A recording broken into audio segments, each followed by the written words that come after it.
We are Homegrown, born in Calgary and raised on curiosity. We're storytellers, media makers, and we believe that creativity thrives in collaboration and community. We mix mentorships with hands-on learning and support artists for positive mental health in the media art space. This series follows the pursuit of our vision, a van that's part camper, part studio, part classroom, a workshop on wheels we call the Creative Caravan. You'll see our wins and our wipeouts, every episode bringing us that much closer to our dream. This is the story of our journey to help you share yours. This is the road to Creative Caravan.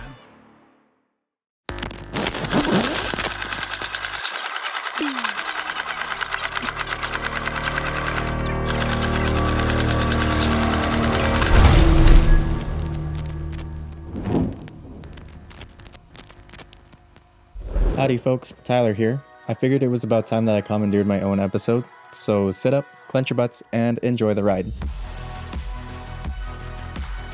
For the better part of this year, I've been living somewhere between highways and gathering fires, driving backroads through Alberta and BC, sitting with knowledge keepers, filming on riverbanks, and choosing to listen more than I speak.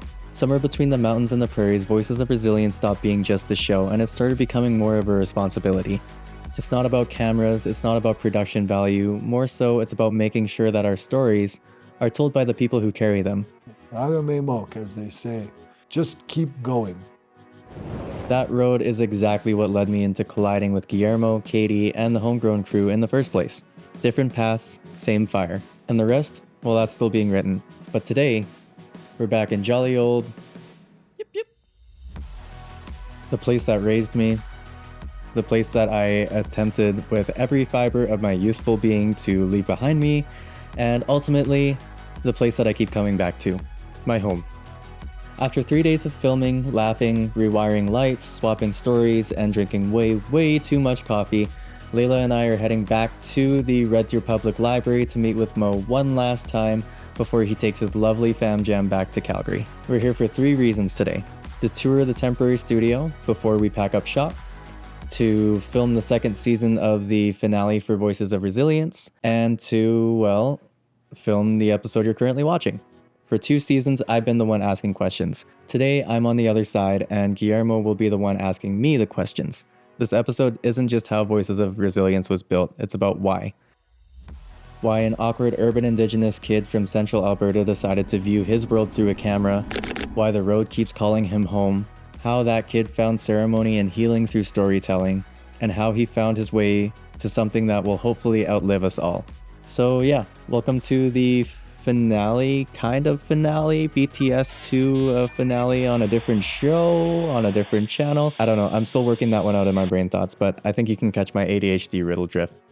The season 2 finale drops spring of 2026. In the meantime, enjoy this episode. Bye. All right, Lego.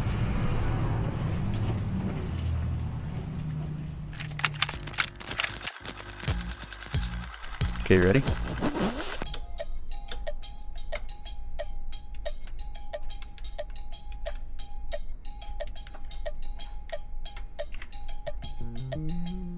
Cool.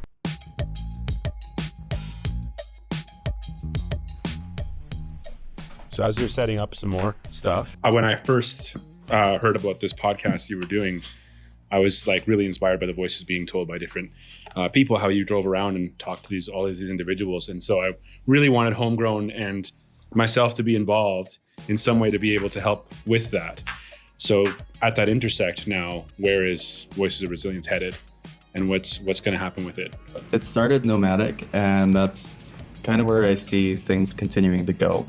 One of the biggest struggles from season 1 with it being on location so often was actually just finding spaces to film out of, which was surprising to me. We were able to film out of some really cool locations. We were able to film an episode inside of a teepee, inside of cabins, some spots out in nature and stuff like that. But a few of the spots were a little bit lackluster, and I want to try to fix that. So to evolve for the next few seasons here, we want to move everything into like a mobile workstation, which is why we're looking for a van or an RV or something that we can turn as much of the logo of Voices of Resilience and Nomadic Wildling Media into the vehicle as possible, right? So when you see that vehicle, you know exactly what's going on. That's going to be part of the set. It's going to be behind us with the logo and everything. And this campsite setup that we set up every time we do an episode in the library here, like that's going to be real. So we want to go back out on the land. We want it to be authentic, and we want the land itself to help tell our interviewee stories, whoever decides to pop onto the show, right? So even the style of the episodes we're planning on changing as well to show more of the beauties of our Canadian Rockies, of just Canada in general, how beautiful our reservation lands are, and again to help tell these stories even further by being on the land that helped create those stories, right? So yeah. Dig it. That's awesome. I can't wait. So I came up with this little contraption, charred all the wood, and when we set it up with a little diffuser on the inside, like a big firelight. And if all goes well, there we go. Then we just stick it inside the fire.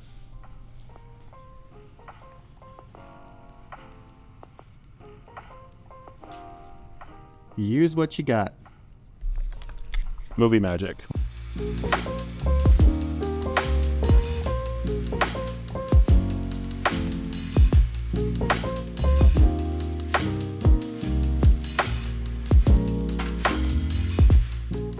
Yeah, so we're back on the ground now. We just finished our finale episode with Voices of Resilience, which Guillermo helped out with hugely. But I also wanted to ask you a couple of like personal questions yourself too, just like off of the podcast platform. Open book. Before Homegrown even started with you, like how did your own like personal journeys like leading up, going like finding yourself navigating through the film industries, all these different crews that you've been a part of and different projects. How did that lead to Homegrown for you? Oh man, I mean, I think it led more to like an understanding and a treatment of people that is not typical to like being on set. The film industry in general. The film industry in general. Yeah. Whenever I say like it is the film industry. It's the creative industry, right? Homegrown began as a joke, and people have cautioned me from saying that. It was actually like a joke, not really a joke, but it was like hey, wouldn't it be funny if a friend of mine had just opened a brewery in Calgary. There's a big white wall behind where we were sitting. We were invited to the friends and family launch. And there's a big white wall at the time. And I was like, it'd be really cool to show some like movies on this wall. And the owner of the brewery, his name's Conrad. This is the brewery we host Homegrown Short Film Showcase every year. The owner, he's like, yeah, it'd be really cool. We're actually trying to get more into the arts, and we're trying to get artwork and stuff up there. And I was like, yeah, maybe we'll do a festival. We want to train artists to be good at what they do and be able to do the work, but also understand their limits and their boundaries of what protects them for their work. Like, are you pushing yourself to the point where it might be a danger to you or to others around you if you're going to work and you're sick or you're injured or you're not speaking up and saying, no, I'm not going up that 30-foot ladder or whatever, right? Are you speaking up? Are you understanding your worth and understanding that you are in a place or a set that exists that is willing to listen to you if those are things that are happening to you? And not being scared to, to let people know about that and to look out, to look for that education, right? 100%. Yeah, absolutely. Well, I want to ask you that. So the logo of Homegrown is a campfire, and there's a specific name for that little campfire that you guys have. What is it again? Firelight. A little firelight. Yeah. So what is your connection and Homegrown's connection to the little firelight, to the element of fire? Yeah. So firelight was actually a conversation, an internal conversation with myself of like trying to find a logo that resonates with people, but also goes beyond film. If you look at our logo, you don't think, oh, this is a film organization. You don't. But you can think like, what does a fire mean to me? Like, well, what is this logo? It's a fire. Is it a camping thing? And if your immediate knee-jerk reaction to the logo is like, it's an outdoor camping thing. It's meant to do that because for me, a fire is where the first people came together and shared stories with each other. And whether they be true or not true, or just fiction or nonfiction, or just going about your day, telling your story, Fire is a place where you can that you can share with others, along with food. Is what I was trying to get to that. It all came together.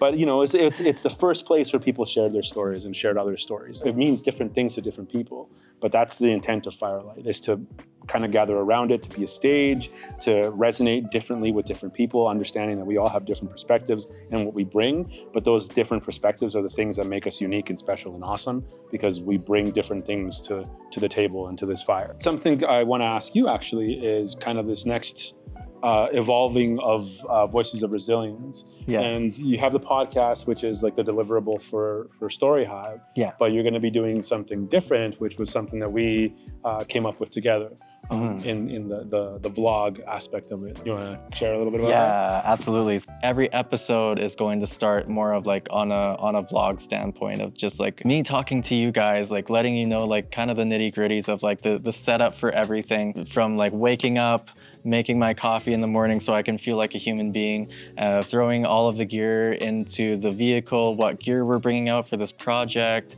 and documenting the whole way out to meeting these different knowledge keepers or different people in their profession that can help answer an overarching question that we're going to start at the beginning of every single episode. And that question is going to be based around cultural connection or reconnection and some of the struggles that come along with that, or a specific teaching, and getting some different perspectives to answer those questions or to answer their version of how they see those teachings.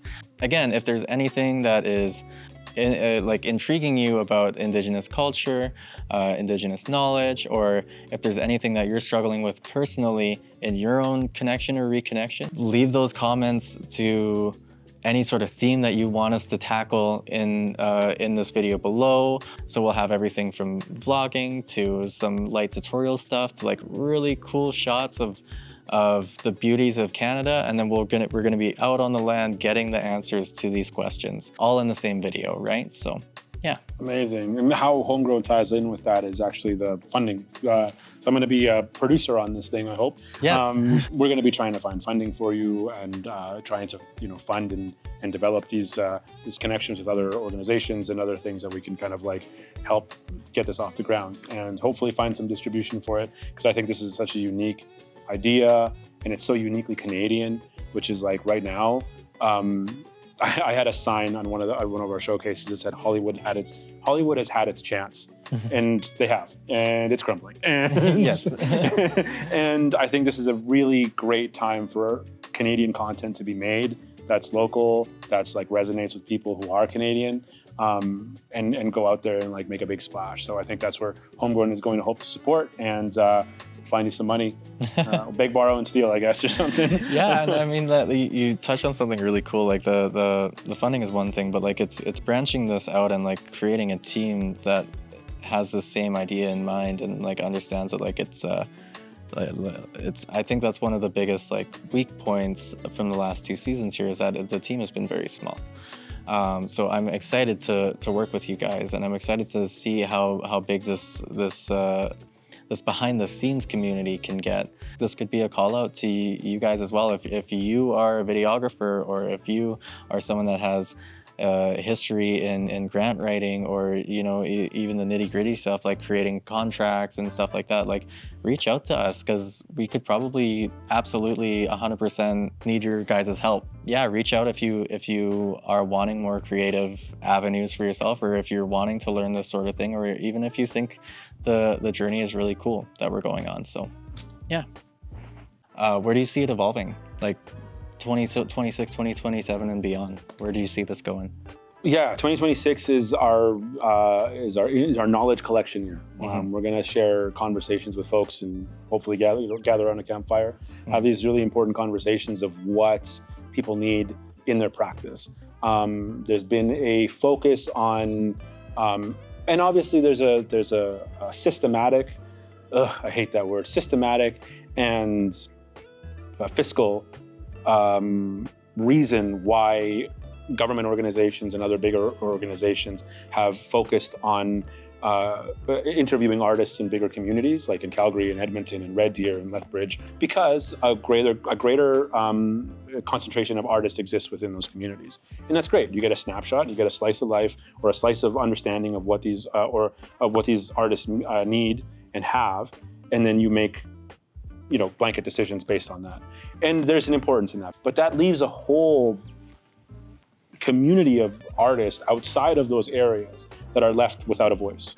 And what if one of these artists could change the perspective of another person or a group of people, and all of a sudden they're silenced because they don't fit within the demographic of these arts organizations coming in and busting down the door and wanting information. And so we're going out into these communities and interviewing these folks and being able to talk to them. More importantly, we're taking the information that we get and we're letting them know this doesn't belong to us. This belongs to you. We're just using it to try to help you. And the stewardship and the ownership remains with them, because that's important for us to recognize, is that this stays with them. This is their data, their information. And so Project Unite is a big part of that. We're going out there into these communities. We're trying to get as much of these stories put together for us to influence the next stage of Homegrown. From that, we have some programs that we're trying to kind of like button up, which is our mentorship program, Creative Caravan, and eventually some other bigger programs that we want to, or smaller programs that we want to do individually to help artists and media artists get their voices heard. It's important for us to do this, and it's important for us for those communities to recognize that these are their stories, because in the end, we're going to put all this information together and we're giving it back in a very big way to these communities. Hey, this is what you've told us, and this is what we can provide. This is how we can help. And this is how other organizations we provide. AMAS, the Alberta Media Arts Alliance, we're partners with them. They have a big network of folks who are also helping artists. So how can we start to get a slice of that pie for these artists that exist outside of these bigger cities? Because they deserve to have this stuff as well, whether it be funding, mentorship. We're trying to kind of be that intermediary, or be that organization that does the teachings.